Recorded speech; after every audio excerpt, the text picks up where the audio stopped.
Students, कल की class में हमने देखा था कि एकक कोशिकाओं का वर्गीकरण हम किस प्रकार से करते हैं। तो आज का जो हमारा टॉपिक रहेगा वो है एक एकक कोशिका में कणों का योगदान, अर्थात जो यूनिट सेल्स जितनी भी तरीके की 4 प्रकार की कल हमने पढ़ी थी, तो वो एक क्रिस्टल लेटिस में कितने कणों का योगदान देती है, या मोटे शब्दों में हम कहें कि एक एकक कोशिका में कुल कितने अवयवी कण, परमाणु, अणु या आयन उसमें हो सकते हैं, इसकी बात आज हम करेंगे। कल की बात जो पिछला चैप्टर था उसकी हल्की सी पुनरावृत्ति कर लेते हैं। तो मैंने आपको बताया था कि 2 प्रकार की एकक कोशिकाएं मुख्य रूप से होती हैं। आदि एकक कोशिका जिसके 8 कोनों में अवयवी कण होते हैं, और दूसरा केंद्रीय एकक कोशिका जिसमें कोनों के अतिरिक्त अन्य भागों में भी अवयवी कण हो सकते हैं। तो उसके भीतर कल हमने देखा था कि 3 प्रकार की एकक कोशिकाएं हो सकती हैं: अंतः केंद्रीय एकक कोशिका, फलक केंद्रीय एकक कोशिका और अंत्य केंद्रित एकक कोशिका।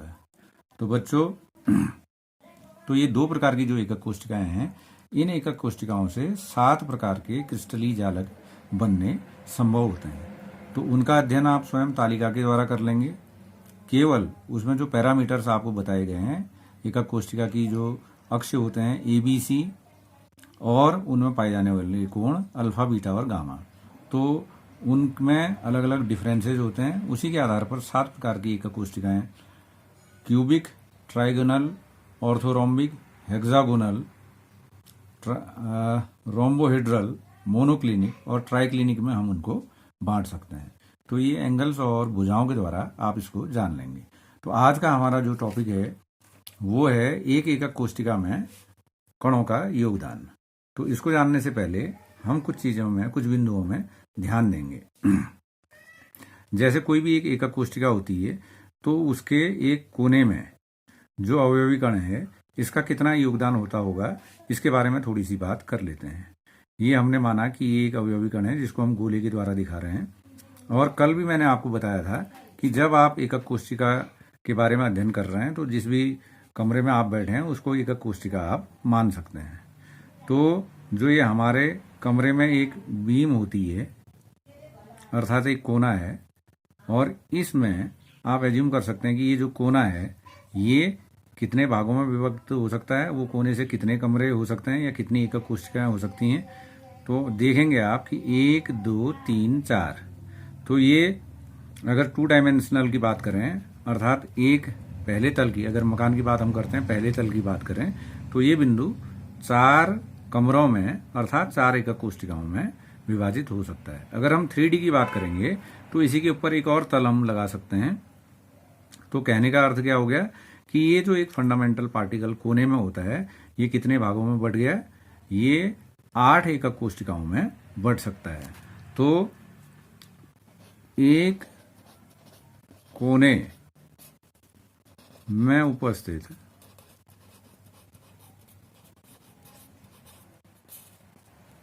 अवयवी कण का योगदान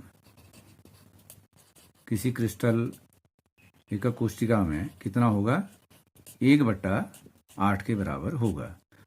तो इस बात का हम ध्यान रखेंगे। अब दूसरी बात हम कर लेते हैं कि अवयवी कण, जैसे कल हमने बताया था कि फलकों में भी अवयवी कण उपस्थित होते हैं।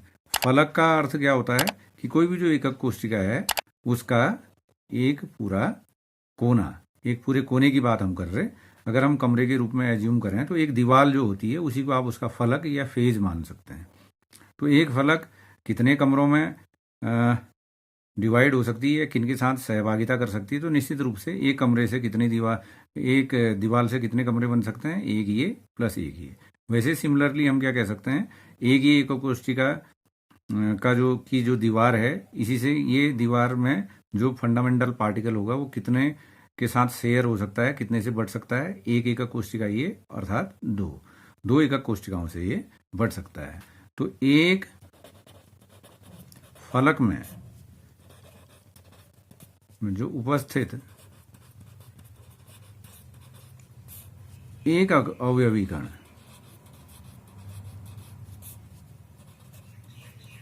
का योगदान, इसका कितना होगा बच्चों, क्योंकि ये 2 एकक कोशिका यूनिट सेल्स में वो डिवाइड हो रहा है, बढ़ सकता है, तो ये हो गया 1/2। और तीसरा, ये अवयवी कण कहाँ पे हो सकता है? केवल जो हमने ये एकक कोशिका बनाई थी इसके केंद्र में भी अवयवी कण हो सकता है। तो केंद्र में होगा तो ये उसी प्रकार का है जैसे किसी मिठाई के डब्बे के अंदर आपने एक लड्डू रख दिया, तो वो किसी और के साथ शेयर नहीं हो सकता। तो एक केंद्र में उपस्थित जो अवयवी कण होता है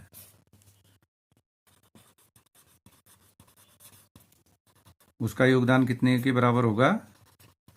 तो ऑब्वियसली ये 1 के बराबर होगा, क्योंकि ये किसी भी दूसरी एकक कोशिका के साथ नहीं बढ़ रहा है।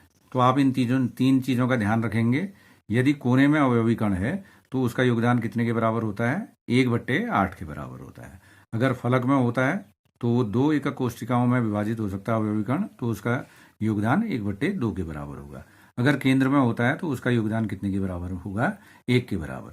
तो आइए अब हम सबसे पहले बात करते हैं आद्य एकक कोशिका।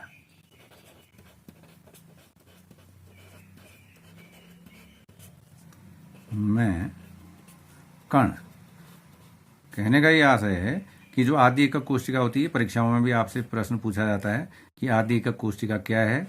तो आप जानते हैं कि ऐसी एकक कोशिका जिसके कोनों में क्या पाए जाते हैं? अवयवी कण पाए जाते हैं। तो आप जानते हैं कि 8 कोने एक अवयवी, ये जो अवयवी कण है वो एक आद्य एकक कोशिका के 8 कोने होते हैं, तो सभी कोनों में वो पाए जाते हैं। तो अब इसी हिसाब से आप देख लेंगे। तो ये जो आद्य एकक कोशिका है इसमें हम देखेंगे कि एक आद्य एकक कोशिका में कणों का कितना योगदान होता है। तो इसको कैसे आप निकाल सकते हैं कि कोने कितने होते हैं? 8 कोने। 8 कोने हो गए और एक कोने में योगदान कितना हो गया? 1/8 के बराबर होता है। 1/8 कोना प्रति अणु इसको आप कह सकते हैं। तो कुल मिला के इसको आपने कैलकुलेट किया तो ये कितना आ गया? 1 परमाणु। ये एक अवयवी कण है, ये परमाणु, अणु या आयन कुछ भी हो सकता है। तो जो आद्य एकक कोशिका होती है, एक आद्य एकक कोशिका जो होगी उसमें कणों का योगदान कितने के बराबर होगा? 1 परमाणु के बराबर होगा। आइए अब हम दूसरे प्रकार की एकक कोशिका की बात कर लेते हैं, जो आपकी है, हम इसको नाम देंगे फलक केंद्रित एकक कोशिका। परीक्षाओं में भी पूछा जाता है कि फलक केंद्रित एकक कोशिका का चित्र बनाइए और उसमें अवयवी कणों की संख्या को डिफाइन करिए। तो आपको पता है कि फलक केंद्रित, कि इसमें जो आपकी एकक कोशिका है इसके 8 कोनों में तो अवयवी कण होंगे ही होंगे।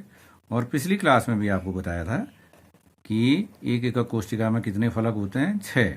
जैसे कमरे में 4 दीवारी, फर्श और आपका लेंटर, तो वैसे ही इसके 6 फलक भी हो गए। तो सिमिलर पैटर्न आप इसमें भी देखेंगे।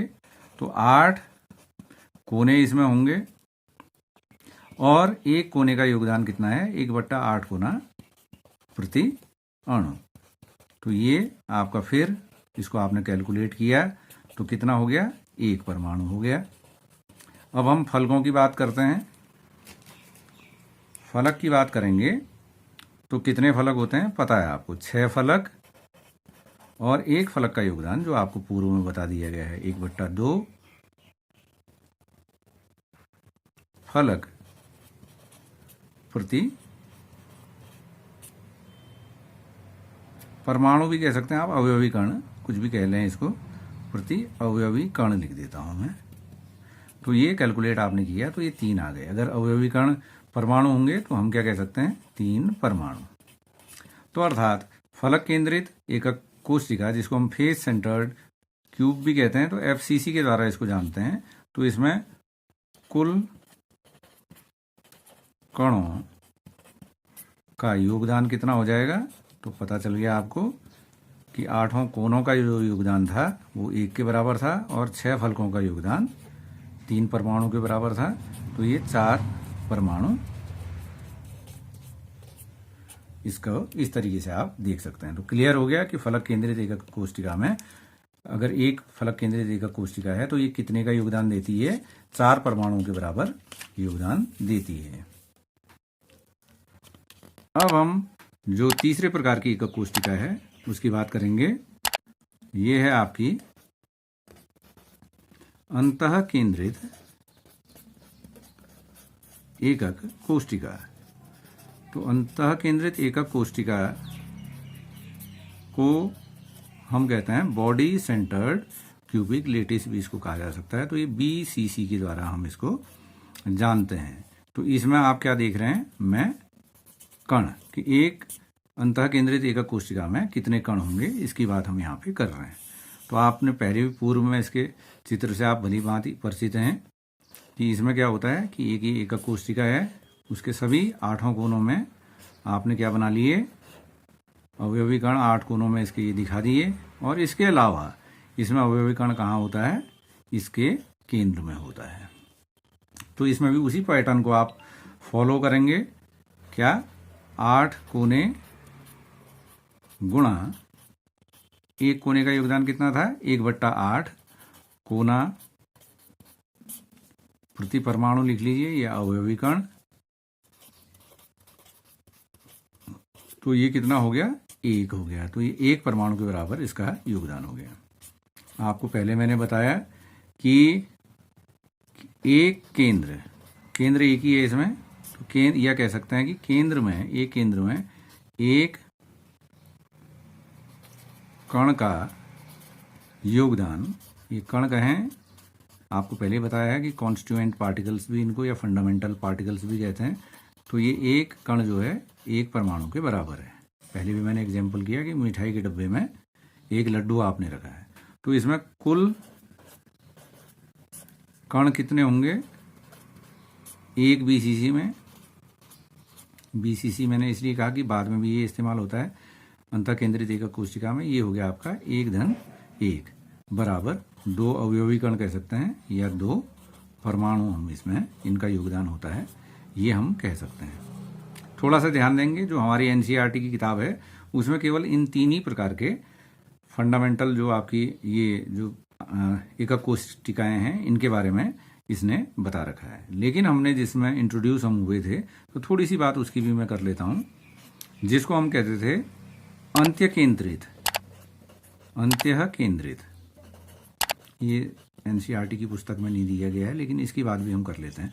अंत्य केंद्रित एकक कोशिका, इसको हम कहते हैं एंड सेंटर्ड क्यूब के रूप से, क्यूबिक सेल के नाम से इसको जान सकते हैं। ये एंड सेंटर्ड है। तो इसमें क्या होता था, 8 कोनों में आपके अवयवी कण होते थे और उसके अलावा वो कहाँ होते थे, 2 विपरीत फलकों में, आमने या सामने। ये हो गया ऊपर और नीचे, ऐसे कह सकते हैं हम। तो इसमें भी वही बात आएगी कि 8 कोने होते हैं इसमें, सभी में अवयवी कण हैं। तो गुणा 1/8 कोना प्रति अवयवी कण कह सकते हैं या प्रति परमाणु कह सकते हैं। तो इसमें आपका क्या इस परिणाम प्राप्त हुआ, 1 परमाणु या 1 अवयवी कण आपके पास प्राप्त हुआ। अब ये अंत्य केंद्रित है तो इसमें फलक कितने होंगे, क्योंकि 2 ही फलक होंगे, 2 फलकों में आपके होंगे। तो 2 फलक गुणा 1 फलक का योगदान कितना होता है, 1/2 फलक प्रति परमाणु हम इसको कह सकते हैं। 2 ही हैं तो इसका योगदान भी कितने के बराबर हुआ, 1 परमाणु के बराबर हुआ। और इसमें कुल योगदान अगर आप कहेंगे या कुल परमाणुओं की संख्या या अवयवी कणों की संख्या हम कहेंगे तो यहाँ कितनी होगी, 1-1 बराबर 2 परमाणु।